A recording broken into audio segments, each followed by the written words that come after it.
So class, this is the first chapter of your social sciences of class 1, the rise of nationalism in Europe. We'll get to it directly. Uh, the rise of nationalism in Europe के chapter के बारे में बात करते हैं जो आपको figure 1 दिया हुआ है. That is the dream of world wide democratics and social republics the pact between nations. ये नाम है उस इमेज का जो आपको दिया हुआ है वहां पे, और वो इमेज प्रिपेयर किया है फ्रेडरिक सोरियो ने 1848 में. अब ये क्या बता रहा है एक्चुअली इमेज जो है, आप ऊपर से देखोगे नीचे तक तो ऊपर जो है वो जीसस क्राइस्ट है, बहुत सारे एंजल्स हैं, बहुत सारे सेंट्स हैं, और वो ऊपर ऐसे मतलब दिख रहे हैं अपने को. और फिर ऊपर लिखा हुआ फ्रेटर्निटी. ठीक है, तो मतलब भाईचारे के बारे में बातचीत कर रहे हैं. ऐसा क्यों कर रहे हैं भाई ऊपर? वो तो जमीन पे देखो जरा. जमीन पे एक बहुत बड़ी लाइन लगी हुई है. वो जो लाइन लगी हुई है वो आप देखोगे कि बहुत सारे झंडे लेके लोग जा रहे हैं. तो ऐसे पीपल, आप बोल सकते हो कि पीपल जो है वो रिप्रेजेंट, एक नेशन रिप्रेजेंट करते हैं लोग. और कुछ नेशन जो है वो आगे बढ़ चुके हैं, कुछ नेशंस अभी भी पीछे हैं. और आप बीच में जो स्टैचू देख रहे हैं that is the statue of liberty. ठीक है, तो ये जो लाइन दिख रही है ना आपको, ये लाइन में आप एक सीरीज देखोगे फ्लैग्स के, और बहुत सारे लोग देखोगे और बहुत बड़ी लाइन देखोगे. वेल एक्चुअली आप एक जनरल आइडिया इस पे से लगा सकते हो कि फ्रेडरिक सोरियो ऐसा बोलना चाहता था कि भाई at that point of time लोग जो है ना वो नेशन स्टेट बनने के लिए आगे बढ़ना चाहते थे. मतलब वो एक, हम ऐसा बोल सकते हैं कि वो फ्रीडम चाहते थे, वो लिबर्टी चाहते थे. और किससे लिबर्टी चाहते थे? तो आप जरा जमीन पे देखो. जमीन पे मोनार्किकल फॉर्म्स के बहुत सारे इंस्ट्रूमेंट्स पड़े हुए हैं. जैसे ताज दिखेगा अपने को, ठीक है, मतलब पेपर का एक रोल देखेगा, ऑर्डर वॉर्डर जो होते थे राजा लोग.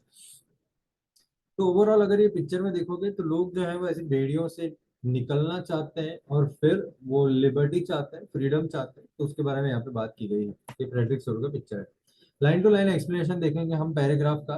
तो फर्स्ट पैराग्राफ देखते हैं फ्रेडरिक सोर्यूज का जो इमेज है उसके नीचे क्या मेंशन किया हुआ है. लेट अस सी. भाई 1848 में फ्रेडरिक सोरियो एक फ्रेंच आर्टिस्ट था. उसने 4 प्रिंट्स प्रिपेयर करी थी, सीरीज था एक पूरा, और उसके अंदर उसने अपने ड्रीम के बारे में बताया था, एक विजुअलाइजेशन दिखाया था कि भाई एक ऐसा डेमोक्रेटिक और सोशल रिपब्लिक दुनिया होगा. ठीक है, मतलब रिपब्लिक दुनिया होगा, फ्रीडम वाला. इसके अंदर शुरुआत में मतलब ऐसे यूरोप और अमेरिका के बहुत सारे लोग, सारे एजेस के, सारे सोशल क्लासेस के, ऐसे लॉन्ग ट्रेन में मार्च कर रहे हैं. और जहाँ स्टेच्यू ऑफ लिबर्टी से जो पास कर रहे हैं वहां पे वो रिस्पेक्ट पे करते हैं. होमेज का मतलब होता है रिस्पेक्ट पे करना. मैंने लाइन टू लाइन में जो एक्सप्लेन कर रहा हूँ वो लाइन टू लाइन पढ़ते जाना. तो एक लॉन्ग ट्रेन में वो मार्च कर रहे हैं और स्टेच्यू ऑफ लिबर्टी को वो रिस्पेक्ट पे कर रहे हैं जब वहां से पास हो रहे हैं वहां से. तो आप याद करोगे कि फ्रेंच रिवॉल्यूशन के समय पे लिबर्टी, फ्रीडम, एक फीमेल फिगर के तौर पे बताया गया था. और यहाँ पे आप देखोगे कि वो जो इमेज ऊपर दिया हुआ है स्टैच्यू ऑफ लिबर्टी का, वो इमेज के एक हाथ में टॉर्च ऑफ एनलाइटनमेंट है, और एक हाथ में charter of rights of man, मतलब रूल्स. ठीक है, इंसानों के रूल्स. ठीक है. तो अगर धरती पे जरा नजर जाए तो देखो कि धरती के ऊपर जो एब्सोल्यूटिस्ट इंस्टीट्यूशंस हैं उनके सिंबल्स पड़े हुए हैं. एब्सोल्यूटिस्ट का मतलब आप देखो, एब्सोल्यूटिस्ट का मतलब होता है एक ऐसी गवर्नमेंट या एक ऐसा सिस्टम ऑफ रूल, बाद में दिया हुआ है, एक ऐसी सिस्टम और एक ऐसा गवर्नमेंट कि जिसके अंदर कोई भी रिस्ट्रेंट्स नहीं होते. मतलब जो पावर यूज करते हैं ना वो लोग, जिनके हाथ में पावर होता है, वो बिना कोई रोक टोक के वो पावर यूज कर सकते हैं. तो अगर हिस्ट्री में की बात करें तो ये term monarchical form of government के बारे में बात कर रही थी, जो सेंट्रलाइज था. सेंट्रलाइज होने का मतलब एक इंसान के हाथ में सारा पावर था. मिलिटराइज था, मतलब मिलिट्री के सपोर्ट से था. और रिप्रेसिव था. रिप्रेसिव मतलब बाकी सारे जो आइडियल्स थे उनको दबा देने वाला एक फॉर्म था. तो भाई वापस से इमेज पे आते हैं. इमेज के अंदर जो एब्सोल्यूटिस्ट इंस्टीट्यूशंस जो थे, मतलब उनके सिंबल्स वहां पे दिखाई दे रहे हैं. आप देखोगे पिक्चर के नीचे टूटे फूटे पड़े हुए हैं. ठीक है, ताज और वो सब टूटा फूटा पड़ा हुआ है. तो ये सोरियो का एक यूटोपियन विजन है. यूटोपियन विजन मतलब एक ऐसा सोसाइटी का, यूटोपियन का मतलब क्या होता है कि एक ऐसी सोसाइटी का विजन रखना कि जो इतना आइडियल है कि आप सोच नहीं सकते, मतलब हो ही नहीं सकता. ऐसा एक्चुअली हो ही नहीं सकता. समझे? तो ऐसा एक विजन जो इतना सही है, इतना सही है भाई, कि ऐसा हो ही नहीं सकता. समझे? तो सोरियो का जो यूटोपियन विजन था उससे ऐसे बताया गया था कि दुनिया के बहुत सारे लोग अलग अलग नेशन के तौर पे ऐसे चलते चलते जा रहे हैं, फ्लैग्स लेके, नेशनल कॉस्ट्यूम पहन के. ठीक है, और अलग अलग नेशंस और अलग अलग लोग मतलब चलते चलते जा रहे हैं। सबसे पहले स्टेच्यू ऑफ लिबर्टी जो पास कर चुके हैं वो है यूनाइटेड स्टेट्स और स्विट्जरलैंड। ठीक है, तो ये यूनाइटेड स्टेट्स और स्विट्जरलैंड की बात करें तो वो ऑलरेडी नेशन स्टेट्स हो चुके थे पहले, राइट। फिर फ्रांस दिखाई दे रहा है रिवॉल्यूशनरी ट्राई कलर, वो एक्चुअली उस समय पे स्टेच्यू ऑफ लिबर्टी पे पहुंच चुका था 1848। और उसके बाद Germany black red gold flag वाला। इंटरेस्टिंग बात यह है कि सोरियो के समय पे जब उसने ये इमेज बनाया तो जर्मन लोग एक यूनाइटेड नेशन नहीं थे, समझे, एक देश नहीं था वो। बस वो लिबरल होप्स रखे हुए थे 1848 के अंदर कि भाई हम आगे जाके जर्मन स्पीकिंग जो जितने भी एरियाज हैं उन एरियाज को एक साथ मिलाएंगे और नेशन स्टेट बनाएंगे। ठीक है, एक डेमोक्रेटिक कॉन्स्टिट्यूशन होगा वैसा। तो जर्मन लोग के पीछे पीछे ये सारे लोग थे। अब देख लो, Austria, kingdom of the two Sicilies, Lombardy, Poland, England, Ireland, Hungary, Russia. स्वर्ग में से, ठीक है, ऊपर से क्राइस्ट, सेंट्स और एंजल्स नीचे देख रहे थे। आर्टिस्ट ने मतलब ऐसे क्राइस्ट को क्यों बताया, ऐसे एंजल्स को क्यों बताया, उनको तो बहुत काम धंधा होता है, तो फिर ऊपर जाके सहाय करने का मतलब है। तो मतलब यह है कि भाई वो फ्रेटर्निटी बताना चाहते हैं, सिंबलाइज कर रहे हैं फ्रेटर्निटी को। फ्रेटर्निटी मतलब होता है भाईचारा। ठीक है, तो फ्रेटर्निटी को सिंबलाइज कर रहे हैं कि हाँ भाई एक साथ रहो, वेरी गुड नेशन स्टेट ही है जो आपकी दुनिया अच्छी बनाएगा। तो ऐसा आशीर्वाद दे रहे हैं ऊपर से। ठीक। इस चैप्टर के अंदर बहुत सारे इश्यूज आपको दिखेंगे जो सोरियो ने बताए हुए हैं। 19th सेंचुरी में नेशनलिस्ट लोग बढ़ चुके थे और नेशनलिज्म लोगों के अंदर जागा था। तो ऐसा हम बोल सकते हैं कि यूरोप के बहुत सारे क्या, पूरे यूरोप के अंदर ही बहुत सारे चेंजेस आए थे, पॉलिटिकली भी चेंजेस आए थे और मेंटालिटी भी लोगों की चेंज हुई थी। एंड रिजल्ट क्या था? एंड रिजल्ट नेशन स्टेट्स बनने का था। ठीक है, एक ऐसे मतलब मल्टीनेशनल डायनास्टिक्स। डायनास्टिक्स का मतलब होता है बहुत सारे अलग अलग देश मिलके एक एम्पायर फॉर्म करना। तो उसको बोलते हैं नेशन स्टेट। मॉडर्न स्टेट जिसके अंदर सेंट्रलाइज्ड पावर होता है। सेंट्रलाइज्ड पावर मतलब वही राजा वाला पावर, जिसके अंदर काफी कंट्रोल होता है, बॉर्डर का कंट्रोल होता है, परफेक्टली टेरिटरीज डिफाइन होती है कि अपनी अपनी भाई ये टेरिटरी है। ठीक है, तो टेरिटरी जितनी डिफाइन होती है, पावर एक इंसान के हाथ में होता है, कंट्रोल एक इंसान के हाथ में होता है, that is a modern state. तो ये लंबे समय से चलते आ रहा था। और लेकिन नेशन स्टेट में क्या है, नेशन स्टेट में एक मेन पावर तो होता ही है, एक डायनास्टी तो राज कर रही होती है, एक एम्पायर तो होता ही है। लेकिन उस नेशन स्टेट के अंदर सिटीजन्स जो होता है ना, वो एक कॉमन आइडेंटिटी रखते हैं। कॉमन आइडेंटिटी रखने का मतलब सब सिटीजन मानते हैं कि भाई हाँ हम ये फलाना कंट्री के हैं, या हम ऐसा फीलिंग रखते हैं। ठीक है, जैसे हम भारतीय हैं तो वी आर इंडियंस, तो हम ऐसा कंसिडर करते हैं कि भाई अपने अंदर जो प्यार होता है ना भारत के लिए। फिर गांधी जी ने स्ट्रगल किया अपने आजादी के लिए, तो जो गांधी जी ने स्ट्रगल किए वो हर एक इंसान समझेगा ना, मतलब अगर मान लो कि दिल्ली में कोई इंसान है तो दिल्ली में इंसान वाला भी समझेगा हाँ भाई गांधी जी ने स्ट्रगल किया था इंडिया की आजादी के लिए। और कन्याकुमारी में कोई इंसान है तो वो भी सोचेगा कि नहीं, हाँ गांधी जी ने स्ट्रगल किया था इंडिया की आजादी के लिए। तो एक कॉमन आइडेंटिटी होनी चाहिए, कॉमन हिस्ट्री होनी चाहिए देश बनने के लिए।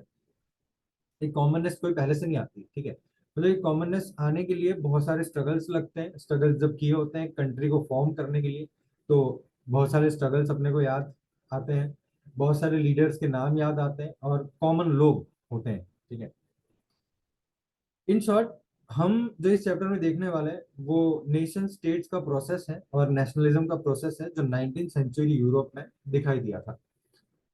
साइड में Ernest Renan what is a nation वाला पार्ट दिया है, तो उस पार्ट को एक बार रीड कर लेना।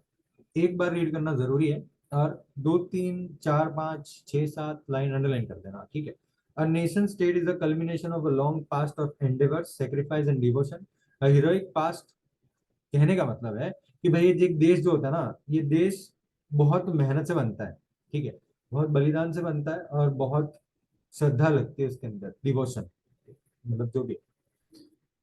बहुत बढ़िया पास्ट होता है, हीरो जैसे लोग होते हैं जो देश को बनाने में हेल्प करते हैं, देश को बनाने में अपनी जान जोखिम में डाल देते हैं, जान दे देते हैं, शहीद हो जाते हैं। कॉमन विक्ट्रीज होनी चाहिए, कॉमन एक विल होना चाहिए साथ में जीने का आज के समय में, और आगे जाके और भी अच्छा इस देश को बनाने का विल होता है। तो इसको हम एक देश बोलते हैं। प्लेबिसाइड का मीनिंग एक बार देख लेना। प्लेबिसाइड का मतलब होता है एक डायरेक्ट वोट करना जिससे लोग सही या गलत समझ सके, वो एक्सेप्ट और रिजेक्ट कर सके किसी बात को, दैट इज कॉल्ड प्लेबिसाइड। एक डायरेक्ट वोट होता है। जैसे मान लो मैं एक कंट्री का राजा हूँ, ठीक है, तो उस कंट्री के राजा को अगर मान लो कुछ चीज पूछनी है अपने पब्लिक को, तो ऐसा पूछ सकता है कि क्या हम आज नीले कलर के कपड़े पहने, ठीक है, तो लोग क्या करेंगे, प्लेबिसाइड करेंगे, एक डायरेक्ट वोट करेंगे कि भाई वो एक्सेप्ट करते हैं या रिजेक्ट करते हैं। बेसिकली ये फ्रेडरिक सूरी वाला जो सीन है उसमें मोस्ट इंपॉर्टेंट तो वो पिक्चर ही है, वो पिक्चर वाला पार्ट एब्सोल्युटली टर्म यूज करना है अपने को थ्रू आउट द ईयर, और फिर एग्जाम में बोर्ड में भी। ये जो टर्म है यूटोपियन, तो वो भी एक बार याद रखना। यूटोपियन टर्म तो आप जिंदगी में भी यूज कर सकते हो कि भाई एक ऐसी जिंदगी आप इमेजिन कर रहे हो जो कभी भी हो नहीं सकती, ठीक है? तो उसको यूटोपियन जिंदगी बोलते हैं। मतलब ऐसा बोलना मत किसी को। फिर पार्ट वन के बारे में बात करते हैं भाई, the French revolution and the idea of nation. ठीक है,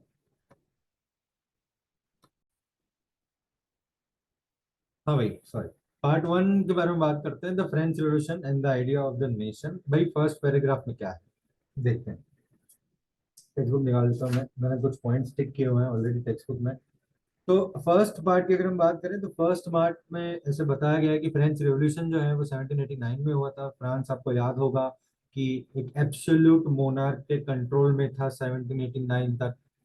फिर पॉलिटिकल और कॉन्स्टिट्यूशनल चेंजेस आए, फ्रेंच रिवॉल्यूशन हुआ, उस रिवॉल्यूशन से मोनार्की के हाथ में से पावर गया, और फिर बॉडी ऑफ फ्रेंच सिटीजन्स के पास पावर चला गया। ये रिवॉल्यूशन की वजह से अब मतलब अब लोग डिसाइड करेंगे देश क्या होगा, देश कैसे बनेगा, है ना, और क्या होगा देश का नसीब, डेस्टिनी। तो ये फर्स्ट पैराग्राफ की बात है। उसके बाद वाले पैराग्राफ में let us see, line to line देख रहे हैं। फर्स्ट पैराग्राफ तो ओवरव्यू था, ये यहाँ पे देखते हैं लाइन टू लाइन। शुरुआत से फ्रेंच रेवोल्यूशनरी जो है ना, उन्होंने बहुत सारे मेजर्स और प्रैक्टिसेस लागू करना शुरू कर दिया ताकि फ्रेंच लोगों के अंदर कलेक्टिव आइडेंटिटी बने। कलेक्टिव आइडेंटिटी बनने का मतलब क्या होता है भाई, समझे, भाई भाई ऐसा देश है मेरा, वो वाली फीलिंग। तो आइडियाज जैसे ला पैट्री, द फादरलैंड, फिर ले सिटोयन, द सिटीजन, ये आइडियाज मतलब लोगों को बताते थे कि भाई हमको एक साथ रहना चाहिए, इक्वल राइट्स होने चाहिए सबके, ठीक है, कॉन्स्टिट्यूशन होना चाहिए, तो एक यूनाइटेड कम्युनिटी होनी चाहिए, मतलब वही आइडियाल्स, आइडियल्स बताते थे। एक नया फ्रेंच फ्लैग जो ट्राई कलर था, वो पहले के जो पुराना जो रॉयल स्टैंडर्ड वाला फ्लैग था उसको रिप्लेस करने के लिए ऐसा रखा गया फ्रेंच फ्लैग। एस्टेट्स जनरल अब एक्टिव सिटीजन्स की बॉडी से सिलेक्ट हुए थे, मतलब ऐसे नहीं बॉडी से, मतलब एक्टिव सिटीजन्स ने इलेक्ट किए थे, समझे। और फिर उस एस्टेट जनरल को नया नाम दिया गया और वो नाम था नेशनल असेंबली। ठीक है, नए हाइम्स कंपोज हुए, ओथ्स ली गई, ओथ्स का मतलब शपथ, ठीक है, मैं शपथ लेता हूँ कि मैं मेरी कर्म भूमि को और जन्म भूमि को, मतलब जो भी है आगे जितने भी। फिर मार्टियर्स जो हैं वो शहीद हुए। ये सब नेशन के नाम पे हुआ। नेशन के नाम पे होने का मतलब भाई देश के तौर पे हुआ, राइट। एक सेंट्रलाइज्ड एडमिनिस्ट्रेटिव सिस्टम बना और सब के लिए एक यूनिफॉर्म लॉज बनाए गए। जो भी इस टेरिटरी में रहते हैं वो सारे इस टेरिटरी के यूनिफॉर्म लॉज फॉलो करेंगे, वो बात हुई। इंटरनल कस्टम्स ड्यूटीज और ड्यूज को अबॉलिश कर दिया गया और एक uniform system of weights and measures लागू कर दिया गया। वहाँ के जो रीजनल डायलेक्ट्स थे उसको डिस्करेज कर दिया गया। रीजनल डायलेक्ट्स मतलब लैंग्वेजेस, ठीक है, वहाँ पे जो रीजनल छोटी मोटी लैंग्वेज थी उन सबको डिस्करेज किया गया, नहीं मत यूज करो भाई, अपनी फ्रेंच यूज करो जो है बढ़िया। फ्रेंच जो वहां पे बोली गई थी, लिखी जाती थी पेरिस में, वही कॉमन लैंग्वेज बनी उस देश की। तो अगर इस पैराग्राफ का ओवरव्यू निकाले तो इस पैराग्राफ में अपने को दिखेगा कि भाई मेन पॉइंट्स हैं फ्रेंच रेवोल्यूशन पर जो यहाँ पे दिए हुए हैं। सो मेन पॉइंट्स है इसके अंदर फ्रेंच रेवोल्यूशन पे। इसके बाद वाला पैराग्राफ जो 4 लाइन है उसके अंदर आपको आइडियाज दिखेंगे, गोल्स। आइडियाज क्या, उसके अंदर गोल्स दिखेंगे कि भाई ये रिवॉल्यूशनरी आंदोलनकारी लोग थे, उनके क्या गोल्स थे। रिवॉल्यूशनरी ने फर्दर डिक्लेयर किया कि भाई अपना अब तो काम हो गया, अपना तो कर्म हो गया, अपनी तो नसीब हो गई कि फ्रेंच नेशन यूरोप के बाकी सारे लोगों को लिबरेट करेंगे। लिबरेट करेंगे मतलब फ्री करेंगे, लिबरेट का मतलब जहां जहां भी है फ्री, ठीक है, फ्री किंगडम। इससे फ्री करेंगे डेस्पोटिज्म से। डेस्पोटिज्म का मतलब क्या, मोनार्की, ठीक है। मोनार्की में एक्चुअली खाली नोबल्स लोग होते हैं, राजा लोग होते हैं, डायनेस्टी के लोग होते हैं। डेस्पोटिज्म के अंदर मिक्स होता है, मतलब ऐसा एक होता है ना इंसान की जो रूल कर रहा होता है, तो उसको भी डेस्पोटिज्म बोलते हैं। या जनरल का रूल होना, दैट इज आल्सो डेस्पोटिज्म। तो इन अदर वर्ड्स भाई, यूरोप के लोगों को मदद करना। क्यों मदद करना, नेशन बनने की, ठीक है भाई। अब जब फ्रांस की जो इवेंट्स थी, है ना, उसकी न्यूज अलग अलग जगहों पे पहुंची, तो लोग क्या करने लगे, आंदोलन। अब आंदोलन कैसे करेंगे, मतलब वहां पे जैकोबिन क्लब्स फॉर्म करने लगे थे। आपने नाइन्थ में पढ़ा होगा जैकोबिन क्लब, अगर नहीं पढ़ा तो मैं बता देता हूँ। जैकोबिन क्लब एक मूवमेंट था, ठीक है, एट दैट, उस समय पे एक मूवमेंट किया गया था। लिबरलिज्म वाले आइडियाज के लोग इस मूवमेंट को ज्वाइन करते, फिर एज ए स्टूडेंट और एजुकेटेड मिडिल क्लास के लोग उसको ज्वाइन करते और एक्टिविटीज और कैंपेन्स करते कि भाई हमको ऐसे फ्रीडम चाहिए, फ्रीडम चाहिए। तो उनकी मदद से क्या हुआ कि फ्रेंच आर्मीज हॉलैंड, बेल्जियम, स्विट्जरलैंड और इटली के कुछ पार्ट में पहुंच सकी 1790s तक। रिवॉल्यूशनरी वॉर्स होने लगे और फ्रेंच आर्मीज अपना जो नेशनलिज्म का आइडिया है, वो नेशनलिज्म का आइडिया आगे बढ़ाने लगे कि हम आएंगे आपके पास, क्या देने, लिबर्टी देने। लिबर्टी कौन देगा, फ्रेंच आर्मी देगी। ये इमेज, ये रिलेट करा ना, ये बात तो मैं इमेज के साथ रिलेट कर देता हूँ। आप फिगर 4 देखोगे, the planting of the tree of liberty in Zweibrucken Germany. यहाँ पे आपको दिखाया गया कि भाई जो झाड़ है वो एक्चुअली झाड़ ही है, ठीक है, लेकिन उसको ट्री ऑफ लिबर्टी बोला गया। क्यों, क्योंकि उसको पे लिखा हुआ है, क्या लिखा हुआ है पता है, नीचे देखो, take freedom and equal, last second line, take freedom and equality from us, the model of humanity. भाइयों का बोलना है कि हमसे फ्रीडम लो, हमसे इक्वालिटी लो, यही ह्यूमैनिटी का मॉडल है। मॉडल का मतलब नई चीज है, ठीक? यही होना चाहिए, आइडियल है ह्यूमैनिटी के लिए। अब बहुत तकलीफें दी हैं इन लोगों ने, उन तकलीफों के बारे में बात करते हैं, तो वो बाद में बात करते हैं। तो यहाँ पे आपको क्या बताया गया कि फ्रेंच आर्मी जो है वो अलग अलग जगहों पे जाके, जैसे जर्मनी बताया ज़ेब्रुकन, तो उसके अंदर जाके ऐसे ट्री ऑफ लिबर्टी लगाती, लिबर्टी देती है लोगों को, फ्रीडम देती है लोगों को, ठीक है, कि भाई आप हमारे पास से फ्रीडम लो। तो ऐसे फ्रीडम तो ऐसे बांट रहे हैं जैसे अब चिल्लर हो उनके पॉकेट में, ठीक है, नहीं लेकिन ऐसा नहीं है। थोड़ा सा अच्छा भी था, थोड़ा सा बुरा भी था, ठीक है। हमने ये लास्ट पैराग्राफ देख लिया, मैप वैप देख लेते हैं। मैप के अंदर क्या है, जरा देखो जरा, बहुत सारे देश, वाह। कांग्रेस ऑफ वियना का मैप उस बाद में देखो, कब वियना वाली मीटिंग के बारे में बात करेंगे ना तब देखेंगे, ठीक है, बाद में, चलो। तो अब क्या है कि भाई नेपोलियन था उस समय पे। नेपोलियन आप जानते होंगे, यहीं पे बाजू में ही रहता है। तो नेपोलियन था, तो नेपोलियन ने क्या किया कि जो इतनी बड़ी टेरिटरी उनके हाथ में आ गई थी, वो टेरिटरी की वजह से अब वो नए नए नए नए रिफॉर्म्स लाने वाले थे। जो फ्रांस में रिफॉर्म्स उन्होंने इंट्रोड्यूस कर दिए थे, वो रिफॉर्म्स अब उन एरियाज में जहां पे वो जा रहे हैं वहां पे लाना शुरू कर दिया भाई, ठीक। नेपोलियन, नेपोलियन था फ्रांस में, वो मोनार्की वापस लेके आया और डेमोक्रेसी डिस्ट्रॉय कर दी। ऑब्वियसली नेपोलियन खुद अकेला राज करेगा तो मोनार्की बोलेंगे ना उसको। तो नेपोलियन, हाँ कोई डाउट नहीं है कि नेपोलियन ने ऐसे डेमोक्रेसी डिस्ट्रॉय कर दी फ्रांस में, हम ऐसे बोल रहे हैं जैसे मजाक। लेकिन व्यवस्थाओं की क्षेत्र में, एडमिनिस्ट्रेटिव फील्ड, व्यवस्थाओं के क्षेत्र में उन्होंने ऐसे रिवॉल्यूशनरी प्रिंसिपल्स लागू किए कि जिससे भाई सिस्टम अच्छी बनी, एफिशिएंट बनी और रैशनल बनी। रैशनल का मतलब बढ़िया, जो पहले बकवास सिस्टम से अच्छी बनी। सिविल कोड ऑफ 1804, जिसको हम नेपोलियनिक कोड बोलते हैं, उस कोड के अंदर क्या क्या पॉइंट्स थे वो आपको बाद में अभी बताऊंगा मैं। ये हो गया first point, did away with all privileges based on birth. Birth के आधार पे जो सारे ऐसे प्रिविलेजेस दिए जाते थे ना कि हाँ तुम तो मोनार्की जन्मे हो, तुम तो ताज पहन के जन्मोगे, ठीक है, मतलब वैसे जो बर्थ के हिसाब से उनको प्रिविलेजेस दिए जाते थे वो प्रिविलेजेस खत्म कर दिए गए।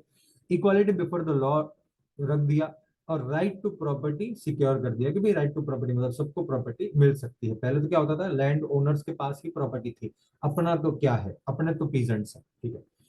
तो पीजेंट्स के पास प्रॉपर्टी नहीं होती थी, लेकिन फिर ये लागू किया, उसके बाद राइट टू प्रॉपर्टी के तहत लोगों को जमीन मिली।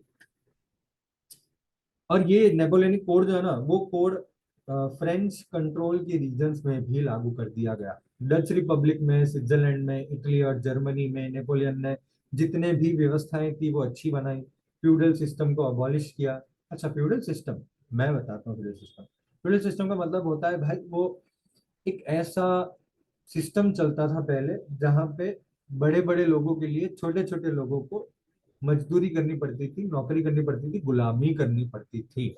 ये होता था फ्यूडल सिस्टम। देखना मेरे पास डेफिनेशन है या नहीं। ना हो तो सर्च कर लेना भाई, यहाँ पे नहीं लिखा हुआ, सर्च कर लेना फ्यूडल सिस्टम, पता चल जाएगा।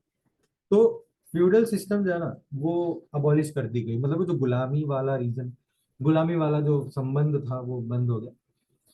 प्रीजेंट्स को सर्फडम और मैनुअल ड्यूज से फ्री कर दिया। सर्फडम का मतलब भी क्या होता है, वैसा ही रिलेशन होता है भाई। एक लैंड लॉर्ड होता है ना, वो अपनी जमीन पीजेंट्स को दे देता है। पीजेंट बेचारा पूरी जिंदगी अपनी उस जमीन को खेती करने में, उस पाक उगाने में, क्रॉप उगाने में, हार्वेस्ट करने में लगा देता है, और कुछ पैसा उसको मिलता है। ठीक है, वैसा कुछ गुलामी ही होती है इन शॉर्ट। ठीक है, तो मतलब ये सारी चीजों में से उन लोगों ने फ्री कर दिया, नेपोलियन ने फ्री कर दिया उन लोगों को। ठीक है, टाउन्स के अंदर अगर बात करें तो गिल्ड रेस्ट्रिक्शंस रिमूव हो गए। गिल्ड रेस्ट्रिक्शंस का मतलब क्या होता है कि भाई एक ग्रुप बन जाता है ना, जैसे व्यापारियों का ग्रुप अगर बन जाता है एक टाउन के अंदर, तो वो दूसरे व्यापारियों को अंदर नहीं आने देता, नए व्यापारियों को अंदर नहीं आने देता, और फिर जितना होता है वो खुद खा जाते हैं। तो ये गिल्ड रेस्ट्रिक्शन जो थे वो सारे रिमूव कर दिए गए। ये ग्रुप को गिल्ड बोलते हैं। उन लोगों ने जो रेस्ट्रिक्शंस लगाए थे वो सब हटा दिए गए। ट्रांसपोर्ट और कम्युनिकेशन सिस्टम्स की अगर बात करें तो वो भी इम्प्रूव हुआ था। पीजेंट्स, आर्टिसंस, वर्कर्स और जो बिजनेसमैन थे, मतलब मजदूर लोग, कलाकार लोग जो काम करते थे, नए नए बिजनेसमैन जो थे, वो बिजनेसमैन को और लोगों को अच्छा लगा यार कि ये नई फ्रीडम अपने को मिल रही है। बिजनेसमैन और छोटे मोटे जो प्रोड्यूसर थे गुड्स के, उन लोगों को रियलाइज हुआ कि भाई अगर यूनिफॉर्म लॉज होंगे, अगर स्टैंडर्डाइज वेट्स एंड मेजर्स होंगे, और एक कॉमन नेशनल करेंसी होगा, तो व्यापार करने में कितना मजा आएगा। बहुत ही आराम से मूवमेंट होगा गुड्स का, बहुत ही प्यार से एक्सचेंज होगा गुड्स का और कैपिटल का, from one region to the other. तो ये बात यहाँ पे अच्छी भली बताई गई है। वैसे मैं बता दूं आपको, यहाँ पे टोटल 9 पॉइंट्स है। ये 9 पॉइंट्स जो है वो नेपोलियनिक कोड के पॉइंट्स हैं। ठीक है, तो ये जो हमने पैराग्राफ डिस्कस किया उसमें नेपोलियनिक कोड के पॉइंट्स थे। तो वो आप देख लेना कि मेन मेन पॉइंट्स कौन से नेपोलियनिक कोड के, टिक कर देना, कोई डाउट हो तो पूछ लेना मुझे। हाँ, फिर नेक्स्ट पैराग्राफ की बात करते हैं। हावेवर, ऐसे एरियाज में, भाई नेपोलियन ने तो बहुत अच्छी अच्छी करी, ठीक है, अभी देखो दिमाग का नहीं करेगा। हावेवर, ऐसे एरियाज में जहाँ पे फ्रेंच गया, मतलब फ्रेंच लोग गए और ये फ्रेंच आइडियाज गए, फ्रांस आर्मी गई, वहां पे लोकल पॉपुलेशन का जो रिएक्शन था वो मिक्स्ड रिएक्शन था। मिक्स्ड रिएक्शन का होने का मतलब क्या होता है कि इनिशियली क्या हुआ, हॉलैंड और स्विट्जरलैंड में जो लोग थे ना, उन लोगों ने बढ़िया बढ़िया बोला कि हाँ, ब्रसल्स में, मेन्स में, मिलान में, वॉर्सो में, ये सारे सिटीज के नाम है। तो इन सारे सिटीज में और इन सारे देशों में, हॉलैंड स्विट्जरलैंड, यहाँ पे फ्रेंच आर्मी जब गई ना, वो वाह भाई वाह, आप तो हार्बिंगर्स ऑफ लिबर्टी हो। हार्बिंगर्स का मतलब कैरियर, जो सबसे पहले लिबर्टी लेके आया और उसका आइडिया बताया, ठीक है, उसको हम बोलते हैं हार्बिंगर्स ऑफ लिबर्टी। लेकिन फिर क्या हुआ, ये जो शुरू शुरू में आग बबूला हो रही थी ना, वो धीरे धीरे क्या हुआ, तकलीफ में बदल गई। जो शुरुआत की एंथुजियाज्म थी वो आगे जाके हॉस्टाइल हो गई। हॉस्टाइल होने का मतलब पलट जाना। तब पलट गया, तब पता चला, जब उनको पता चला कि नया एडमिनिस्ट्रेटिव अरेंजमेंट जो उन्होंने किया नेपोलियन ने, उसमें पॉलिटिकल फ्रीडम नहीं है भाई। पॉलिटिकल फ्रीडम मतलब भाई आजादी, ठीक है, वो नहीं है। टैक्सेशन बढ़ा देना, सेंसरशिप लगाना, फोर्सफुली फ्रेंच आर्मी में लोगों को भर्ती करना ताकि वो यूरोप, बाकी के यूरोप को कॉन्कर कर सके, ये गलत है ना भाई। तो ये सारी चीजें जो है ना, वो एडवांटेजेस कंपैरिजन में ऐसे पलड़ा उनका, ये नेगेटिव जो चीजें थी वो बहुत ही मतलब आउटवे कर रही थी। आउटवे करने का मतलब वो ज्यादा भारी था और वो ज्यादा दुखदायी था as compare to the advantages जो वो लेके आए। ठीक है, तो बात यही है दोस्तों, फिगर 5 में आपको नेपोलियन दिखेगा। नेपोलियन दिखेगा मतलब क्या, मतलब उनका पिक्चर दिखेगा, नेपोलियन दिखेगा, ठीक है। तो यहाँ पे आप नेपोलियन को देख सकते हो, भाई चलता चलता जा रहा है, डंडा है उसके हाथ में। नेपोलियन एक पोस्टमैन के तौर पे चलते चलते जा रहा है फ्रांस की तरफ, जब उसने टेरिटरीज गवा दी थी, हार गया था लेप्जिग में। लेप्जिग नाम की जगह बैटल हुआ था लेप्जिग में 1813 में, और वहां पे वो हार गया था। ये जो पीछे से लेटर बाहर निकलते हुए दिखाई दे रहा है ना, वो एक्चुअली टेरिटरीज है जो वो खोते खोते जा रहा है, हारते हारते इस आगे बढ़ रहा है। और भाई 1815 में उसका जय श्री कृष्ण हो गया, ठीक है। तो ये बात है भाई। तो अब ये पिक्चर देखा था आपने, ये पिक्चर नोटिस किया? ये पिक्चर में जो मैंने बोला कि अच्छा अच्छी बात है, तो बुरी बात क्या है, जरा नोटिस करके देखना, अपने टेक्स्ट बुक पे जूम करके देखना अपनी आंखों को, ठीक है।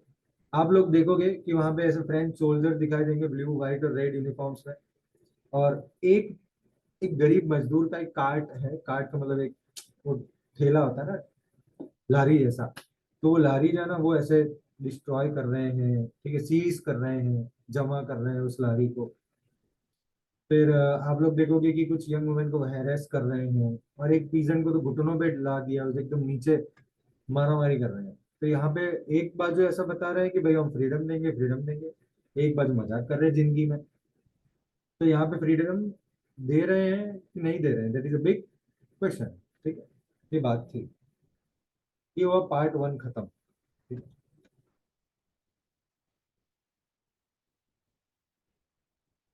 ठीक है भाई, पार्ट 2 के बारे में बात करते हैं, the making of nationalism in Europe. अगर आप मिड 18th सेंचुरी यूरोप का मैप देखेंगे तो आप रियलाइज करेंगे कि उस समय पे कोई भी नेशन स्टेट्स नहीं थे, हम जो जानते हैं वो। आप आज जर्मनी, इटली, स्विट्जरलैंड देख रहे हैं, वो पहले किंगडम्स, डचेस और कैंटन्स में डिवाइडेड थे, ठीक है। डचेस और कैंटन्स का मीनिंग आपको मैं लिखवा देता हूँ अगर आपको चाहिए तो। डचेस का मीनिंग एक बार बोलता हूँ, लिख देना। डचेस का मीनिंग है the territory of a Duke और डचेस, DUK ड्यूक और DUCHESS, ठीक है। ये ड्यूक और डचेस कौन होता है, तो वो होते हैं सेकंड टू द किंग और क्वीन। किंग और क्वीन जो होता है ना, उनके ऐसे लेफ्ट हैंड या राइट हैंड, समझे, मतलब लेफ्ट हैंड राइट हैंड, मतलब उनके एक लेवल नीचे, उनको ड्यूक और डचेस बोलते हैं। वो टेरिटरी हैंडल करते हैं, उनको बोलते हैं डचेस। फिर कैंटन्स क्या होता है, तो एक कैंटन्स होता है एक territorial sub division of a district. एक डिस्ट्रिक्ट होता है ना, तो उसको डिवाइड किया जाता है, तो एक सब डिवीजन होता है एक डिस्ट्रिक्ट का, that is called a Canton. तो भाई आज जो आप जर्मनी, इटली, स्विट्जरलैंड देख रहे हो, वो पहले किंगडम्स, डचेस और कैंटन्स थे, जहां पे रूलर्स थे, और रूलर्स के हाथ में अपनी खुद की टेरिटरीज थी, और वो खुद वहां पे राज करते थे, ठीक है। ईस्टर्न और सेंट्रल यूरोप में ऑटोक्रेटिक मोनार्कीज थी, जिनके हाथ में, मतलब जिनके हाथ में बहुत बड़ा एम्पायर था, और उस एम्पायर में अलग अलग प्रकार के लोग रहते। वो लोग अपने आप को कोई कलेक्टिव आइडेंटिटी नहीं मानते थे, और उनका कोई कॉमन कल्चर नहीं था। कई बार तो उनके अलग अलग लैंग्वेजेस होते, और वो अलग अलग एथनिक ग्रुप से बिलोंग करते। एग्जाम्पल यहाँ पे आपको हैप्सबर्ग एम्पायर का दिया हुआ है, तो एक बार नोटिस कर लो हैप्सबर्ग एम्पायर का एग्जाम्पल। हैप्सबर्ग एम्पायर का जो रीजन है, उस रीजन पे Austria Hungary, sorry Austria Hungary वाला जो रीजन है, उस रीजन पे हैप्सबर्ग एम्पायर राज कर रहा था। और उस रीजन के अंदर बहुत सारे अलग अलग लोग थे, right? जैसे यहाँ पे अपने को एग्जांपल दिया हुआ है, बहुत सारे एग्जांपल है। फर्स्ट वाला अल्पाइन रीजन, तो अल्पाइन रीजन में वहां पे पहाड़ है, अल्पाइन के पहाड़। तो वहां पे टायरोल, ऑस्ट्रिया, सुडेटनलैंड, ये जमीन थी। बोहेमिया, ठीक है, जहाँ पे एरिस्टोक्रेसी जो है वो मेजरली जर्मन स्पीकिंग थी। वहां पे जो एरिस्टोक्रेसी का मतलब मैं आपको लिखवा देता हूँ, अगर आपको डाउट है तो एरिस्टोक्रेसी का मतलब लिख देना। People who are rich, nobles भी आप एरिस्टोक्रेसी बोल सकते हो, या पॉलिटिकली पावरफुल, ठीक है, जो एक सिटी को, एक रीजन को, एक एरिया को गवर्न करते हैं, उनको हम एरिस्टोक्रेट्स बोलते हैं। तो एरिस्टोक्रेसी वहां पे जो थी ना, उस रीजन के अंदर, बोहेमिया वाली जो रीजन है, टायरल, ऑस्ट्रिया, स्वीडन, इस रीजन के अंदर एरिस्टोक्रेसी जो है ना, वो सबसे ज्यादा जर्मन स्पीकिंग थी, वो जर्मन भाषा बोलते थे। अच्छा, इस हैप्सबर्ग एम्पायर के अंदर लोम्बार्डी और वेनेशिया भी आता था, जहाँ पे इटालियन स्पीकिंग प्रोविंसेस थे। हंगेरी के अंदर आधा पॉपुलेशन magyar बोल रहा था, और दूसरा जितना भी पॉपुलेशन था वो अलग अलग अलग अलग डायलैक्ट्स बोल रहा था। गलीशिया में जो एरिस्टोक्रेसी थी वो पॉलिश लैंग्वेज बोलती थी। इसके साथ साथ भले ही ये तीन डोमिनेंट ग्रुप्स है, जैसे मतलब जर्मन स्पीकिंग हो गया, इटालियन स्पीकिंग हो गया, ठीक है, पॉलिश स्पीकिंग हो गया, भले ये तीन डोमिनेंट ग्रुप्स है, लेकिन इस एम्पायर के अंदर बहुत बड़ा पॉपुलेशन था पीजेंट लोगों का। पीजेंट लोगों की बात करें तो नॉर्थ एरिया में बोहेमियंस और स्लोवाक्स थे, कार्निवला वाले रीजन में स्लोवीन्स थे, साउथ वाले रीजन में क्रोट्स थे, और ट्रांसिल्वेनिया वाले ईस्ट वाले रीजन में रोमन्स थे। अब आप सोचो कि इतने सारे लोग अलग अलग प्रकार के, अलग अलग लैंग्वेज बोलने वाले, अलग अलग कल्चर रखने वाले, कैसे एक कॉमन आइडेंटिटी डेवलप करेंगे? कितना हार्ड है राइट? अगर करना भी चाहते हो तो बहुत हार्ड है। तो ऐसे डिफरेंसेस की वजह से एक पॉलिटिकल यूनिटी तो नहीं ही आता है। अब एक ही चीज थी जो इन सब लोगों को बांध रही थी, और वो था हैब्सबर्ग एम्पायर के राजा को सपोर्ट करना। ठीक है, हाँ, हैब्सबर्ग एम्पायर का राजा है ये, उसको ऐसे रिस्पेक्ट देना। तो वो एक ही चीज उन सारे लोगों में कॉमन थी। तो भाई फिर देश प्रेम कैसे जागा और नेशन स्टेट कैसे बना? सबसे बड़ा क्वेश्चन ये आता है ना, इतने सारे लोग, कैसे नेशन स्टेट बना, कैसे देश प्रेम जागा होगा? 2.1 के बारे में बात करते हैं, the aristocracy and the new middle class. भाई अगर हम बात करें तो पूरे कॉन्टिनेंट पे, यूरोप के कॉन्टिनेंट पे लैंडेड एरिस्टोक्रेसी बहुत डोमिनेंट था। लैंडेड एरिस्टोक्रेसी मतलब क्या? जमीन है, ऐसे बड़े बड़े पावरफुल इंसान कि जिनके हाथ में बड़ी बड़े टुकड़े हैं जमीन के। इस क्लास के जो मेंबर्स थे, ये जमींदार, हम अपनी भाषा में जमींदार बोलते हैं, ठीक है, आप लैंडेड एरिस्टोक्रेसी एग्जाम में लिखते हैं ना, हम जमींदार बोलते हैं। तो ये जो जमींदार लोग थे ना, उनका एक वे ऑफ लाइफ कॉमन था, मतलब वो अच्छे घर में रहते थे, उनके टाउन हाउसेस थे, ठीक है, उनके बड़े बड़े खेत थे, ऐसे कंट्री साइड में, रूरल एरियाज में। वो लोग फ्रेंच बोलते थे, ऐसे पॉलिटिक्स के अंदर और हाई सोसाइटी में जब बहुत बड़े लोग इकट्ठा होते तो फ्रेंच भाषा में बात करते, फ्रेंच भाषा में बात करते, ठीक है, अपना भाषा चेंज हो गया। तो उनकी जो फैमिलीज थी वो ऑफन मैरिज के टाइज से कनेक्ट हो जाती थी, और ऐसा होता है ना कि एक जमींदार दूसरे जमींदार से कनेक्ट होता है तो और जमीन बढ़ जाती है, तो जमीन जमीन हो जाता है। तो ऐसी बात है यहाँ। ये जो पावरफुल एरिस्टोक्रेसी थी ना, वो हावेवर बहुत ही ऐसा छोटा ग्रुप था। मेजॉरिटी ऑफ द पॉपुलेशन कौन थे? पीजेंट्री, मजदूर लोग। ठीक है, अब लास्ट 4 लाइन्स पे आ जाओ। ये लास्ट 4 लाइन्स में आपको लैंड होल्डिंग पैटर्न दिया हुआ है। ठीक है, लैंड होल्डिंग पैटर्न क्या है कि भाई जैसे वेस्ट की बात करें, वेस्ट मतलब भाई स्पेन और पोर्चुगल और वो सब, अगर उनकी बात करें तो कैसे सिस्टम थी? टेनेंट्स थे और स्मॉल ओनर्स थे, जमीन के छोटे छोटे टुकड़े लोगों के अंदर बटे हुए थे, और उन जमीन के टुकड़ों पे पीजेंट्स काम करते थे और वो रेंट देते थे। ठीक है, उस जमीन का रेंट पे लेते, काम करते, पैसा कमाते, और वही। वाइल ईस्टर्न और सेंट्रल यूरोप में क्या होता कि भाई वहां पे जो लोग होते थे ना, मतलब जो एरिस्टोक्रेसी को हायर वाले लोग, उनके पास काफी जमीन होती, और वो काफी जमीन के ऊपर वो लोग गुलामों को काम करवाते, और ये गुलाम जो है ना वो बाहर से लेके आते, अफ्रीका वाफ्रीका से पकड़ के लेके आते, समझे? तो ये गुलामों से काम करवाते, और ये सब ऐसे सर्फ उनको बोला जाता है, गुलाम जो होता है ना वो सर्फ। तो ऐसा लैंड होल्डिंग पैटर्न ईस्टर्न और सेंट्रल यूरोप में था। हालांकि वेस्ट में थोड़ा अच्छा था, ईस्टर्न और सेंट्रल यूरोप में तो कतई बर्बादी हुई पड़ी थी उसके अंदर। नेक्स्ट पैराग्राफ की बात करते हैं भाई, नेक्स्ट पैराग्राफ में क्या गजब गेम है।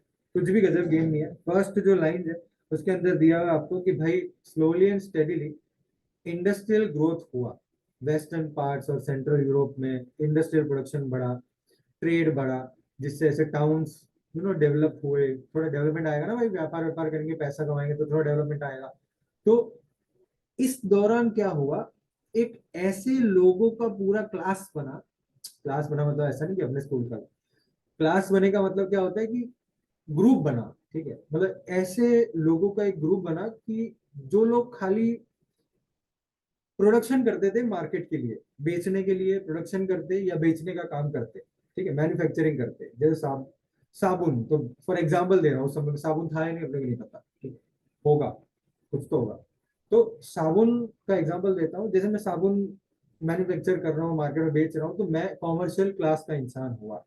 ठीक है, तो वैसे इंसान बनने लगे जिनके पास ऐसे कॉमर्शियली वो ट्रेड करते थे, प्रोडक्शन करते थे ना, व्यापार के एसोसिएट, इंडस्ट्री के एसोसिएट। बात यह है कि इंग्लैंड के अंदर industrialisation second half of the 18th century में शुरू हुआ था, लेकिन फ्रांस के अंदर और जर्मन के कुछ स्टेट्स के अंदर वो 19th सेंचुरी में हुआ। इंग्लैंड में पहले और फ्रांस और जर्मन स्टेट्स में बाद में। ठीक है, तो इस दौरान नए सोशल ग्रुप्स आए, जो मैंने आपको बोला, वर्किंग क्लास लोग, ठीक है, जो मेहनत करके पैसा कमाते वैसे वाले लोग, मिडिल क्लास, मेहनत तो पीजेंट भी करते, मैं कोई नो कंट्रोवर्सी, कोई कंट्रोवर्सी नहीं कर रहा, मेहनत पीजेंट भी करते थे, कोई डाउट नहीं है, जस्ट एग्जांपल दे रहा हूँ, ठीक है, डोंट टेक इट पर्सनली। जैसे फिर मुझे बोलने मत आना कि नहीं सर पीजेंट भी मेहनत करते थे। तो नए सोशल ग्रुप्स फॉर्म हुए उस समय पे, एक वर्किंग क्लास पॉपुलेशन फॉर्म हुआ, और ऐसा बोल सकते हैं मिडिल क्लास, मिडिल क्लास, ठीक है, जिसके अंदर इंडस्ट्रियलिस्ट लोग थे, बिजनेसमैन थे, प्रोफेशनल लोग थे, तो ये लोगों के ग्रुप को आप मिडिल क्लास बोल सकते हैं। सेंट्रल और ईस्टर्न यूरोप में ये ग्रुप बहुत छोटे नंबर में थे till the 19th century, late 19th century. यही लोगों के अंदर नेशनल यूनिटी का आइडिया जागा था तब, जब वो एरिस्टोक्रेटिक प्रिविलेजेस का अबॉलिशन होना शुरू हुआ। मतलब नेपोलियन ने हटा दिया ना, नेपोलियन ने एरिस्टोक्रेटिक प्रिविलेजेस हटा दिए थे, तो ये प्रिविलेजेस जब हट गए तब उनको पता चला इन लोगों को कि भाई ये आइडिया नेपोलियन को बहुत बढ़िया था और ये आगे जाके अपने देश को बनाने में मदद करेगा। तो यही लोग थे कि जिनकी वजह से आप बोल सकते हो कि ऐसे देश का जो बेसिक आइडिया था वो बना। Let's see 2.2, what did liberal nationalism stand for. Liberal nationalism क्या है, ठीक है, तो अब बेस पे आते हैं, लिबरलिज्म क्या होता है उसके बेस पे। इसको थोड़ा मैं जूम इन कर दूं। हाँ भाई, नेशनल यूनिटी के जो आइडियाज थे वो अर्ली 19th सेंचुरी यूरोप में जो फॉर्म हुए थे वो लिबरलिज्म के साथ एसोसिएटेड थे। नेशनल यूनिटी मतलब देश को एक देश बनाने का जो आइडिया था, वो आइडिया था फ्रीडम के साथ एसोसिएटेड, मतलब फ्रीडम एक बहुत बड़ा रोल प्ले कर रहा था एक देश फॉर्म करने में। लिबरलिज्म जो टर्म है वो लैटिन रूट लाइबर से बनता है, जिसका मतलब होता है फ्री। अब देखना यहाँ पे लिबरलिज्म के चार अलग अलग आइडियल्स दिए हुए हैं। एक आइडियल है न्यू मिडिल क्लासेस का, आइडियल का मतलब आइडियोलॉजी, मतलब नए मिडिल क्लास के लोग थे, वो लिबरलिज्म को क्या समझते थे। तो जो नए मिडिल क्लास के लोग थे वो लिबरलिज्म को ऐसा समझते थे कि भाई इंडिविजुअल को फ्रीडम मिलेगा, हर एक इंसान को फ्रीडम मिलेगा, और equality for all of all before the law, सबको कायदे के सामने इक्वल माना जाएगा। तो ये दो आइडियल्स थे जो मिडिल क्लास लोग समझते थे कि ऐसा होता है लिबरलिज्म। भाई पॉलिटिकली क्या था, तो पॉलिटिकली का मतलब गवर्नमेंट बाय कॉन्सेंट होना चाहिए। गवर्नमेंट बाय कॉन्सेंट का मतलब होता है गवर्नमेंट जो है ना वो इलेक्टेड होनी चाहिए, अपने वोट करने चाहिए, अपने परमिशन से गवर्नमेंट फॉर्म होनी चाहिए, समझे। That is government by consent. किसकी परमिशन होती है? अपनी, अपनी मतलब सिटीजन की, मेरी नहीं। Since the French revolution liberalism, अब फ्रेंच रिवॉल्यूशन वाला आइडिया देखना, ये थर्ड है। पहला देखा न्यू मिडिल क्लास, दूसरा देखा हमने पॉलिटिकली, तीसरा है फ्रेंच रिवॉल्यूशन। तो फ्रेंच रिवॉल्यूशन की क्या आइडियाज है? लिबरलिज्म जो है ना वो एक तो ऑटोक्रेसी खत्म करना, क्लेरिकल प्रिविलेजेस खत्म करना, मतलब राजा और चर्च के जो प्रिविलेजेस थे वो खत्म कर देना। दूसरा एक कॉन्स्टिट्यूशन होना। तीसरा एक रिप्रेजेंटेटिव गवर्नमेंट होना पार्लियामेंट के थ्रू, ठीक है। और चौथा inviolability of private property, private property वापस मिलना लोगों को। ऐसा नहीं कि आप रेस्ट्रिक्ट कर दो लोगों को प्राइवेट प्रॉपर्टी से, वो खरीद सकते हैं, वो जमीन को खरीद सकते हैं, वो काम कर सकते हैं, वो उनकी जमीन बना सकते हैं जमीन। आइडियल्स थे सिंस द फ्रेंच रिवॉल्यूशन। अब चौथा आइडियल भी पहले मैं बता देता हूँ, फिर हम उसके ऊपर वाले पैराग्राफ पे जाते हैं। चौथा आइडियल आपको उस पेज के लास्ट पैराग्राफ में दिया हुआ है, इन द इकोनॉमिक स्फीयर। तो इकोनॉमिक स्फीयर में क्या आइडियल्स थे लिबरलिज्म के? लिबरलिज्म के आइडियल्स इकोनॉमिक स्फीयर में थे कि भी freedom of markets, markets free होना चाहिए। फ्री होना चाहिए मतलब ऐसा नहीं कि सब चीज मुफ्त में मिले, ठीक है, मुफ्त में नहीं मिले। फ्रीडम ऑफ मार्केट्स का मतलब आप यू नो ऐसा नहीं कि रोक टोक है, कोई भी इंसान वहां पे आके बेच सकता है कुछ भी चीज, या कोई भी इंसान खरीद सकता है, वैसा, ठीक है, कोई रोक टोक नहीं। दूसरा, वहां के जो राजा होते थे वो रेस्ट्रिक्शंस लगाते थे, तो ऐसी रेस्ट्रिक्शंस नहीं होनी चाहिए। उस रेस्ट्रिक्शंस को अबॉलिश करो और आराम से ऐसे गुड्स और कैपिटल को मूव करने दो अलग अलग टेरिटरीज में, जिससे वो चीज आराम से बिक जाए। 19वीं सेंचुरी के दौरान ये जो पॉइंट है ना इकोनॉमिक स्फीयर वाला, वो बहुत ही काफी डिमांड में था। मतलब ऐसे स्टेट इम्पोज रेस्ट्रिक्शंस नहीं होने चाहिए और मार्केट में फ्रीडम होनी चाहिए, ये मिडिल क्लास लोग मांग रहे थे। अब ऊपर वाले पैराग्राफ पे आते हैं। थोड़ा सा ऊपर वाला paragraph out of the line जा रहा है। आउट ऑफ द लाइन क्यों जा रहा है? बिकॉज यहाँ पे आपको यूनिवर्सल सफरेज के बारे में बताया है। यहाँ पे ये बताया गया कि इक्वालिटी बिफोर द लॉ जो ये लोग चाहते थे, इसका मतलब ये नहीं कि यूनिवर्सल सफरेज भी था। यूनिवर्सल सफरेज नहीं था। सफरेज का मतलब होता है बाद में दिया द राइट टू वोट। तो सब लोगों को ऐसा राइट टू वोट नहीं मिला। आपको याद होगा रिवॉल्यूशनरी फ्रांस के समय पे, जब ऐसे लिबरल डेमोक्रेसी थी उसके अंदर, तो राइट टू वोट और इलेक्ट होने का जो हक था वो एक्सक्लूसिवली प्रॉपर्टी ओन्ड इंसानों को दिया गया था। इंसान जिनके पास प्रॉपर्टी नहीं थी और ऐसी विमेन, मतलब ऐसी विमेन क्या, सारी विमेन, उन सब वुमेन को पॉलिटिकल राइट्स नहीं दिए गए थे। बस खाली वो जैकोबिन क्लब्स वाला समय था, थोड़ा सा समय जहां पे सारे एडल्ट मेल्स को सफरेज एंजॉय करने को मिला। हावेवर फिर नेपोलियनिक कोड आ गया और फिर लिमिटेड सफरेज पे चले गए वो लोग, और फिर वुमेन के स्टेटस को माइनर डिक्लेयर कर दिया गया, और फिर फादर्स और हस्बैंड्स की अथॉरिटी अंडर विमेन को माना जाता था। लेकिन फिर क्या हुआ, मतलब पूरे थ्रू आउट द 19वीं century, early 20th centuries, women ने और जिनके पास प्रॉपर्टी नहीं थी ऐसे मैन ने बहुत सारे ऑपोजिशन मूवमेंट्स किए और वो लोग इक्वल पॉलिटिकल राइट्स डिमांड कर रहे थे। मतलब उन्होंने काफी आगे जाके स्ट्रगल किया है पॉलिटिकल राइट्स के लिए। हम जो बात कर रहे थे लास्ट पैराग्राफ में, वो बात कर रहे थे इकोनॉमिक स्फीयर के बारे में, और हमने देखा कि उसके अंदर लिबरलिज्म का आइडिया होता है कि वो फ्रीडम ऑफ मार्केट्स होता है, और स्टेट जो है ना वो मतलब कोई भी रेस्ट्रिक्शंस नहीं लगाते the moment of on the movement of goods and capital. तो 19वीं सेंचुरी के समय पे ऐसे मिडिल क्लास लोग ये बहुत चाहते थे। जर्मन स्पीकिंग रीजन्स की बात करें, in the first half of the 19वीं सेंचुरी, तो नेपोलियन जर्मनी पहुंच गया था उस समय पे। नेपोलियन के जो एडमिनिस्ट्रेटिव मेजर्स थे उसकी वजह से वहां पे क्या हुआ कि जो छोटे छोटे रीजन थे, उन रीजन्स में से नेपोलियन ने क्या किया, एक कॉन्फेडरेशन बनाया। कॉन्फेडरेशन का मतलब है ग्रुप जैसा, ठीक है, ऑर्गेनाइजेशन जैसा। 39 स्टेट्स का एक ग्रुप बनाया उसने, और उस बंदे ने तो कमाल ही कर दिया। 39 स्टेट जैसा ग्रुप बनाने के बाद उस रीजन के अंदर पहले क्या था, पहले हर एक खुद की करेंसी थी, खुद के वेट्स एंड मेजर्स थे। मतलब उसका एग्जांपल भी अपने को बहुत डिटेल में दिया हुआ है कि जैसे एक मर्चेंट 1833 में ट्रैवल कर रहा है हैम्बर्ग से न्यूरेमबर्ग अपने गुड्स को बेचने के लिए, तो उसको 11 कस्टम बैरियर से पास होना पड़ेगा भाई। समझ गए? 11 कस्टम बैरियर्स, मतलब हद हो गई भाई। स्वर्ग सिधार जाएगा वो बंदा। 11 कस्टम बैरियर से पास करना पड़ेगा, और उसको कस्टम ड्यूटी हर एक पे करनी पड़ती है 5%। अब प्रॉब्लम क्या था कि हर एक की वेट्स और मेजरमेंट अलग अलग थे, तो उस हिसाब से ड्यूटीज लगाई जाती थी। बहुत टाइम कंज्यूमिंग कैलकुलेशन था यार, ये बहुत ही गजब प्रकार का कैलकुलेशन था। यहाँ पे एग्जांपल दिया है कि जैसे द मेजर ऑफ क्लोथ, कपड़े का जो मेजर था, फॉर एग्जांपल एल, E, ये जो एल वाला कैलकुलेशन करने के लिए मेजर मान लो कि एल जो है मेजर ऑफ क्लोथ, वो हर रीजन में अलग अलग लेंथ का था, ठीक है। अगर टेक्सटाइल मटेरियल आप एल खरीदते हो फ्रैंकफर्ट में, तो वो 54.7 सेंटीमीटर कपड़ा देगा आपको। अगर मेंस में खरीदते हो तो 55.1, अगर न्यूरेमबर्ग में खरीदते हो तो 65.6, अगर फ्रेबर्ग में खरीदते हो तो 53.5। मतलब एक जो यूनिट आप मान लो कोई भी यूनिट, तो वो अलग अलग जगह पे अलग अलग मेजरमेंट का था। मतलब इतनी कॉम्प्लेक्सिटी में व्यापार कैसे होगा यार? मतलब आप ट्रेड कैसे करोगे? अगर कहीं पे लेके जाओगे तो बोलेगा नहीं ये पूरा एल नहीं है, एक बोलेगा कि ये बहुत एल से 1.5 एल है। मतलब एक गजब हो गया ना ये, ऐसा नहीं होना चाहिए। ये कंडीशंस क्या हुए, ऑब्स्टिकल्स हुए व्यापार करने के लिए और आगे बढ़ने के लिए। जो नए कॉमर्शियल क्लासेस थे उनको आगे बढ़ना था, उनको व्यापार करना था, व्यापार करने के लिए इतने obstacles, oh my God.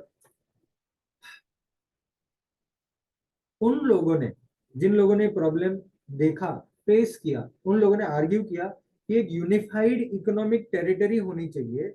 Unified मतलब एक इकोनॉमिक टेरिटरी होनी चाहिए जिसके अंदर गुड्स, पीपल और कैपिटल की मूवमेंट पे रोक टोक ना हो। गुड्स, पीपल और कैपिटल की मूवमेंट पे रोक टोक ना हो। और इस पे वर्कआउट हुआ। इस पे वर्कआउट कैसे हुआ? 1834 में एक कस्टम्स यूनियन फॉर्म हुआ, इसको हम जोल्वेरिन भी बोलते हैं, जोल्वेरिन भाषा उनकी लैंग्वेज में जोल्वेरिन बोलते हैं। तो जोल्वेरिन बोला गया था उनको। किसने फॉर्म किया था? रशिया ने। किसने ज्वाइन किया? Most of the German states ने ज्वाइन किया था। इस यूनियन ने क्या किया, जितने भी टैरिफ बैरियर्स थे वो अबॉलिश कर दिए। जो कस्टम बैरियर्स थे ना, मतलब कस्टम ड्यूटीज पे करनी हर जगह पे, रुको पे करो, क्या हम फ्री है क्या पूरे दिन 24 घंटे? तो टैरिफ बैरियर जो थे वो टैरिफ बैरियर उन्होंने रिमूव किए, और जो नंबर ऑफ करेंसीज थी वो 30 से 2 लेके आ गए। आगे जाके फिर रेलवेज भी फॉर्म हुए, तो अच्छा खासा नेटवर्क बना रेलवेज का वहां पे।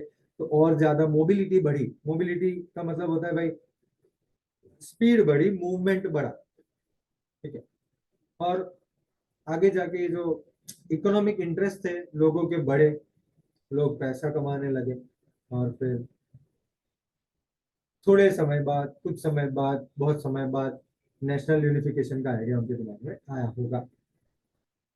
एक इकोनॉमिक नेशनलिज्म यहाँ पे जो आपको दिखाई दिया, इकोनॉमिक नेशनलिज्म, ये जो कनेक्ट हुआ टेरिटरी पैसा कमाने के लिए, ट्रेड करने के लिए, व्यापार करने के लिए, ये टेरिटरी जो ऐसे कनेक्ट हुआ वो आगे जाके नेशनलिस्ट सेंटिमेंट्स डेवलप करेगा। और ज्यादा अगर डेवलप हुए हैं तो मजबूत करेगा इस नेशनलिस्ट सेंटिमेंट को। समझे? तो यही बात है भाई। ठीक है, अब 2.3 के बारे में बात करें। तो अ न्यू कंजर्वेटिज्म आफ्टर 1815। अब देखो भाई, 1815 में नेपोलियन का हालत खत्म हो गया था। Napoleon was done. नेपोलियन हार गया था 1815 में। तो यूरोपियन गवर्नमेंट जितने भी थे ना, उन लोगों को ऐसे कंजर्वेटिज्म आ गया, हमारे इंस्टीट्यूशंस बहुत प्यारे। जो पहले इंस्टीट्यूशंस थे वो बहुत सही थे, इतने प्यारे इंस्टीट्यूशन में जिंदगी में नहीं देखे। तो मतलब मोनार्की, चर्च, जो पहले की सोशल हायरार्कीज थी, जो पहले की प्रॉपर्टी की व्यवस्था थी, फैमिली सिस्टम थी, बोले वो पहले वाला सिस्टम बहुत बढ़िया था, वापस लेके आते हैं। ऐसे कंजर्वेटिज्म का आइडिया बोलते हैं, इसको कंजर्वेटिज्म बोलते हैं। आपने सुना होगा ना, एक कंजर्वेटिव माइंडसेट रखने का मतलब क्या होता है? जो पुरानी चीजों को पकड़ के रखता है, नई चीजों को एक्सेप्ट नहीं करता, ऑर्थोडॉक्स जैसा थोड़ा सा, उसको बोलते हैं कंजर्वेटिज्म। अभी कंजर्वेटिव लोग मानते थे कि जो पुराने ट्रेडिशनल एस्टेब्लिश्ड इंस्टीट्यूशंस थे स्टेट्स और सोसाइटी के, मोनार्की, चर्च और ये फलाना, वो सब प्रिजर्व करने चाहिए। मोस्ट कंजर्वेटिव लोगों ने ऐसा माना कि भाई देखो, ऐसे प्री रिवॉल्यूशनरी डेज पे नहीं जाना, मतलब पहले जिस जैसा था वैसे का सेम टू सेम नहीं रखना, थोड़ा चेंज ला दो, थोड़ा ला, ठीक है, थोड़ा ला।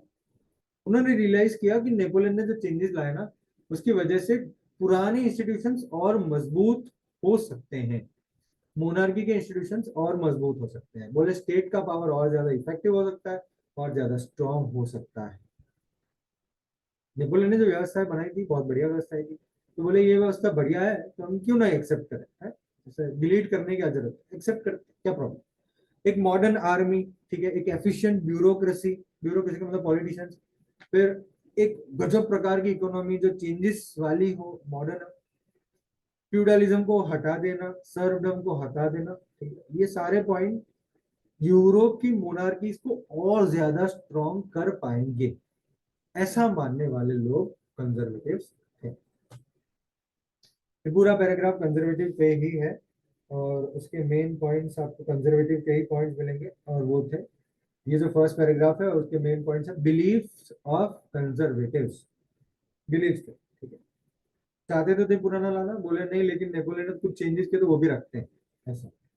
फिर नेक्स्ट पैराग्राफ देखते हैं। इन 1815 1815 में यूरोपियन पावर्स इकट्ठा हुए थे, ब्रिटेन, रशिया, प्रशिया और ऑस्ट्रिया। और ये चारों लोग इकट्ठा हुए थे वियना में चाय पीने के लिए। ये चारों लोगों ने मिलके नेपोलियन को हराया था। और वियना में जब उन्होंने ठेले पे चाय पी, तो उसके बाद उनको फ्रेशनेस फील हुई, तो उन्होंने डिसाइड किया कि हम यूरोप के लिए एक सेटलमेंट बनाते हैं।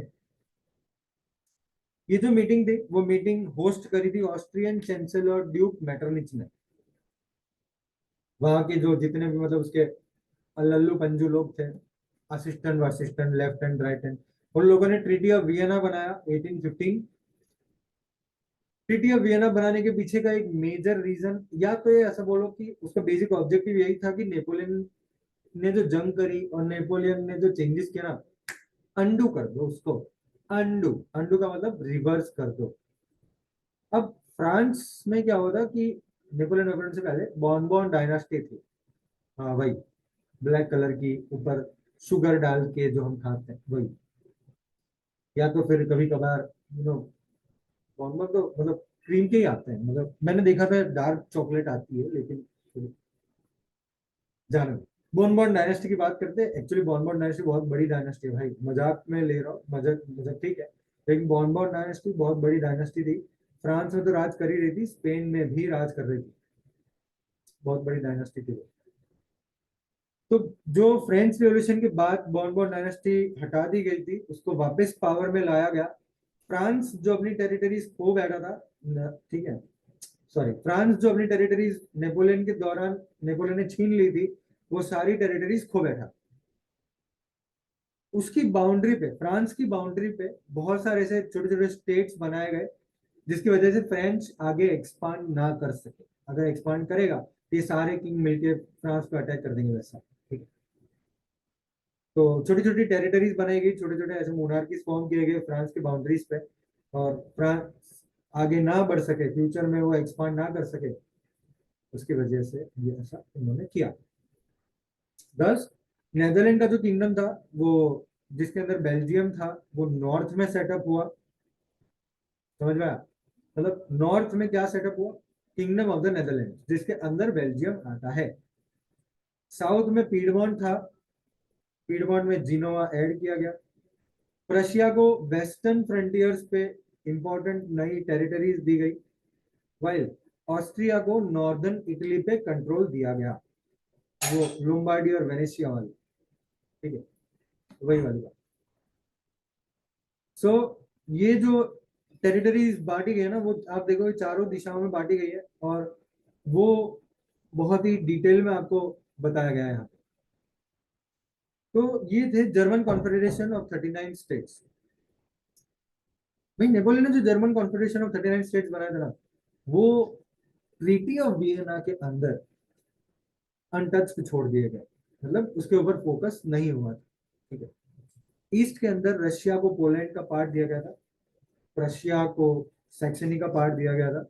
इंटेंशन इतना ही था कि भाई यूरोप के अंदर जो नेपोलियन ने मोनार्कीज को हटा दिया था, उन मोनार्कीज को हम वापस ला दिए, वापस लाए, ठीक है, और एक नया कंजर्वेटिव ऑर्डर लागू करें यूरोप के अंदर।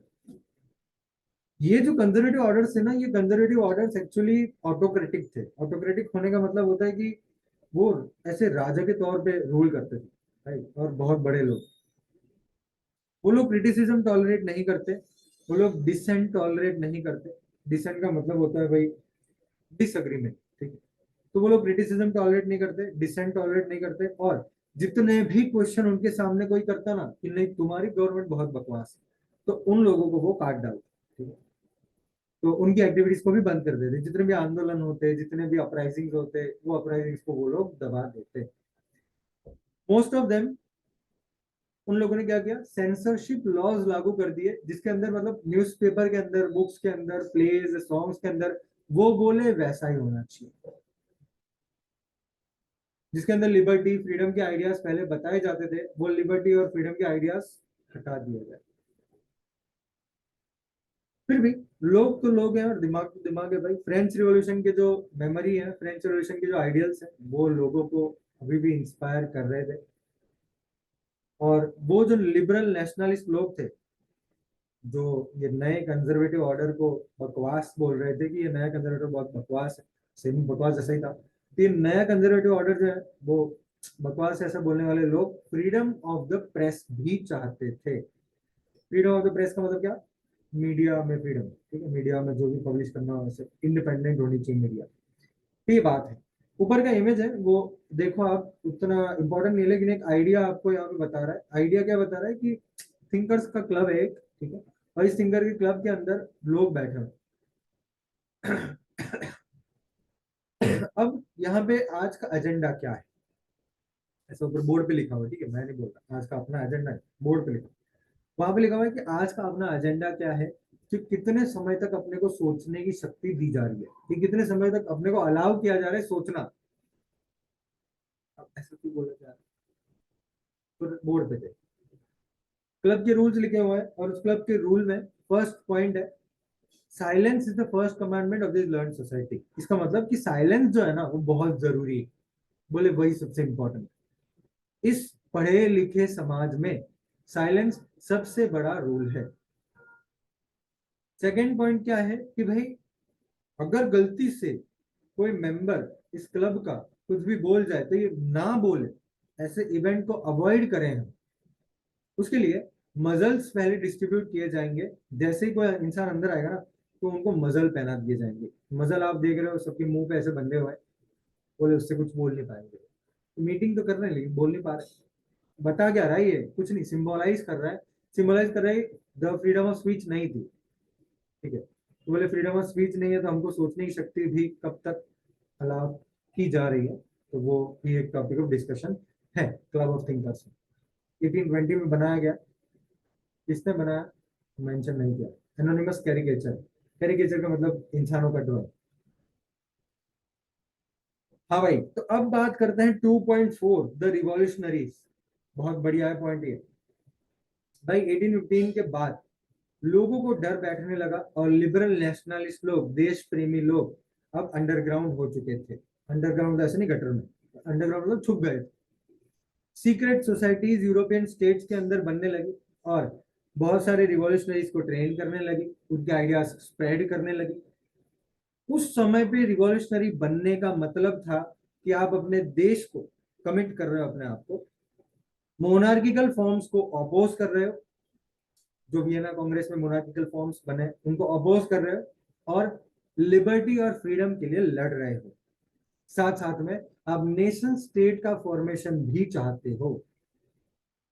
फ्रीडम स्ट्रगल आप जो कर रहे हो उसके अंदर नेशन स्टेट का फॉर्मेशन भी चाहते हो। तो 4 पॉइंट थे यहाँ पे रिवॉल्यूशनरी उस समय बनने का क्या अर्थ है, क्या आइडियल्स थे रिवॉल्यूशनरी के, वो 4 पॉइंट इस पैराग्राफ में से आएंगे।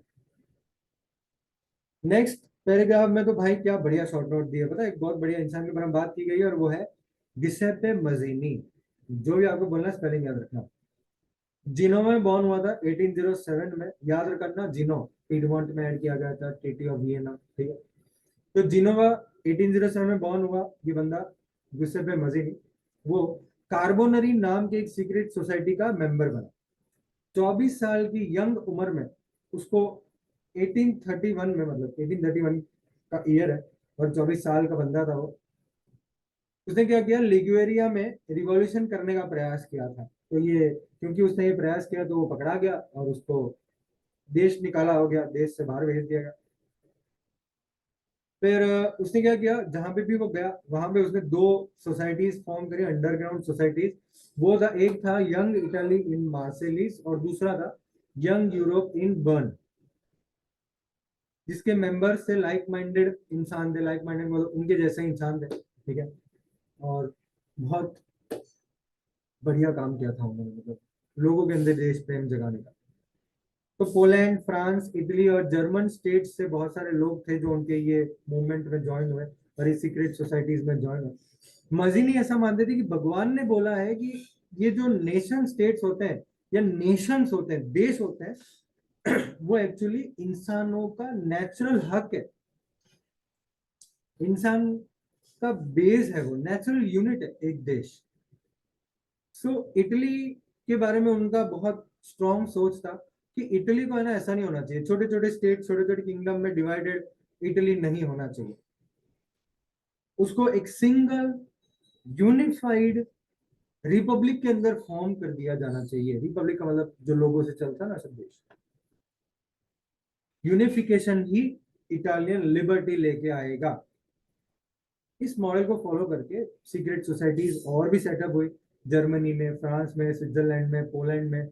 मजीनी इतना गजब ऑपोजिशन कर रहा था मोनार्की का कि कंजर्वेटिव लोग है ना उससे डरते थे, उसके व्यूज से डरते थे, उसके विजन से डरते थे। उसका क्या विजन था डेमोक्रेटिक रिपब्लिक बनाने का, उससे डरते थे। मैटरनिच ने उसको डिस्क्राइब किया है कि भाई वो द मोस्ट डेंजरस एनिमी है उस समय के सोशल ऑर्डर का। द मोस्ट डेंजरस एनिमी कौन है, गुस्से पे मजे नहीं। किसने बोला था? मैटरनिक्स ने बोला था। कौन है मैटरनिक्स? भाई वो ड्यूक मैटरनिक्स, वो ऑस्ट्रियन चांसलर, जिसने ट्रीटी ऑफ वियना में होस्टिंग होस्टिंग करी, चाय वाय पिए, समझे? फिगर 7 आपको साइड में दिया हुआ है, बंदा बैठा हुआ है कुर्सी पे, दिख रहा है आपको, गुस्से पे मजीनी, और वहां पे यंग यूरोप इन बर्न 1833 में फॉर्म हो रहा है, उसका पिक्चर है ये। बनाया किसने? गियाकोमो मोंटेगाजा। क्या गजब नाम। यहाँ पे खत्म होता है आपका सेकंड पार्ट। थर्ड पार्ट हम नेक्स्ट लेक्चर में देखेंगे। मतलब ये बहुत बड़ा लेक्चर हुआ, आई अंडरस्टैंड, लेकिन मतलब यहाँ पे फर्स्ट पार्ट सेकंड पार्ट पूरा कवर हो चुका है। तो आपको जहाँ पे भी जो भी देखना, थोड़ा फॉरवर्ड करके करके आप देख लेना, टेक्स्ट बुक से आप जज कर सकते हो कि आप कहाँ से पढ़ना चाहते हो, तो वो पार्ट आप समझ लेना यहाँ से। ओके। तो हम नेक्स्ट लेक्चर में बात करेंगे about the third part and the fourth part, और फिर उसके बाद आगे देखेंगे। ठीक है, will meet in the next lecture. Bye bye for now. और क्या, और मिलेंगे नेक्स्ट लेक्चर में। जो शायद मुझे नहीं जानते, मेरा नाम है जुगल, JUGAL, जुगल भट्ट मेरा नाम है, and I am CBSE faculty for English and social sciences, board faculty में। ठीक है, तो आप मिल सकते हैं। बाय बाय फॉर नाउ, और मिलेंगे हम नेक्स्ट लेक्चर में। Bye bye.